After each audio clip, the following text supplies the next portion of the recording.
चेंडा भल्या कामाचा जो घेऊन निघाला,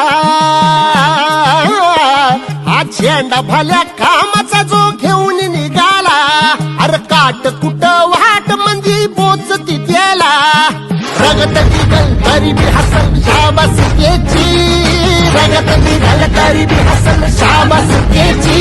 तू चाल पुढं तुला रगड्या भीती कशाची, परवा बी कुणाची, मन शुद्ध तुझं गोष्ट हाय पृथ्वी मोलाची, पृथ्वी मोलाची, हा पृथ्वी मोलाची, मन शुद्ध तुझं गोष्ट हाय पृथ्वी मोलाची. तू चाल पुढं तुला रगड्या भीती कशाची, परवा हवी कुणाची.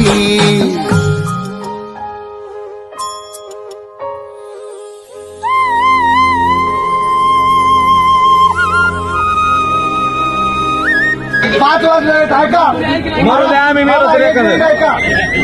आमचा नका विचार करतो. सदन चालू आहे. सदनामध्ये 3 वाजता संपत आहे. संपत आहे सगळं.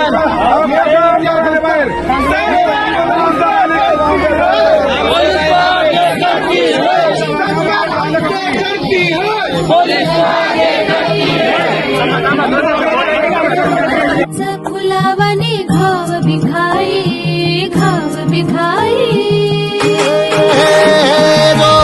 कसे औक्ष म्हणजे मोठी लढाई, आणि हत्याराचं फुलावानी घाव बिखाई.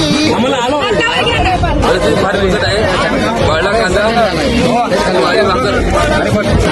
पाठीमाग पोलीस बघा करते सरकारमुळं आमच्यावर ही अशी वाईट अवस्था विनंती आहे ना. कांदा भाकरचं चालू आहे. राहायची व्यवस्था नाही, महिलांना झोपू देत नाही, तुझी व्यवस्था या ठिकाणी नाही. थोडी बेकार परिस्थिती या ठिकाणी निर्माण आहे. काय करावं समजत नाही म्हणून कांदा भाकर बघा पाठीमाग बघा. ओके, धन्यवाद. चेंडा भल्या कामाचा जो घेऊन निघाला, अरे काट कुट वाट मंदी बोचती त्याला, रगत निघल तरी बी हसल शाबास केची, रगत निघल तरी बी हसल शाबास केची. तू चाल पुढं तुला रगड्या भीती कशाची, परवा बी कुणाची, मन शुद्ध तुझं गोष्ट हाय पृथ्वी मोलाची, पृथ्वी मोलाची, हा पृथ्वी मोलाची, मन शुद्ध तुझं गोष्ट हाय पृथ्वी मोलाची. तू नाही झाली. 3 महिन्यापासून इथं कुठं बसलंय.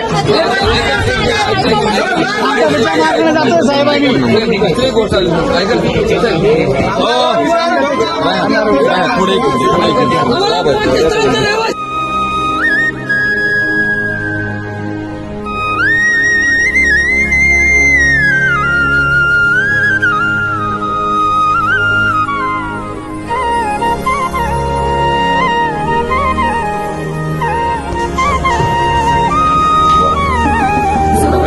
तसे औक्ष म्हणजे मोठी लढाई, मोठी लढाई.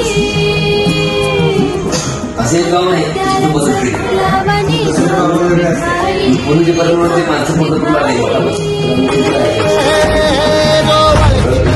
औक्ष म्हणजे मोठी लढाई, आणि हत्याराचं फुलावानी घाव बिखाई. गळ्यामध्ये पडल त्याच्या माळी जयाची, गळ्यामध्ये पडल त्याच्या माळी जयाची. तू चाल पुढं, तू चाल पुढं, तू चाल पुढं तुला रगड्या भीती कशाची, परवा बी कुणाची.